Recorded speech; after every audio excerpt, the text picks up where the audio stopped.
Gelin de valla birleşemiz büyümler. Deryada su akkan din ötüp gidiyor turunlar. Yaşımız ulaydı leke hayli yaş köngel. Ermallarını unutacakmış unutturmacak bu dil. Yoldan çıkmaydı yaşlık didar eke ganimet. Sen de ben de can vaktin çelik amanet. Kol vergen adamların unutmasın akıbetini. Kaladı hemmemizden basıp koygan tocu ter. Doğru ben bu geplerine evvelem çok aytkanma. Lekin bana işan sen yama yolda kaytkanma. Farkım yok senden katlı yerde yatkanma. Pul tapış üçün ben ne işler aparganma. Sabır etemiz başa düşse göz görer. Kimle havas eder kime kimlerini könlü göyer. Bir de çüden nerselere kıslık muhit terk eder. Oynap gülürüm insana şu yeter. Oynap gül dostum devrini sür dostum.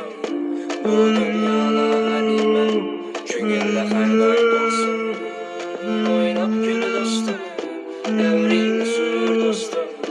Bu dünyada ganime köngelle hayday olsun. Ulayışını isterim bir bakar iki yaşlık. Ulaydım gerek olsa gördüm doklu kamaşlık. Kaytarıp bu midelikin istedim seni yaşlık. İstedim rastlanam yalganı yok vaxtlanı. Həmişə sağ olsun bu devrede oturğanla. Kulaklı bana salıp hayal sürgen her adam ol. İki yaddan çıkarmanla ötüp yeter emmesi. Senden kalır yaxşı ad mənə ad iş yerlərim. Doğru mən bu gətlərine evveləm köp aytqanma. Lekin bana işan sen yama yolda kaytqanma.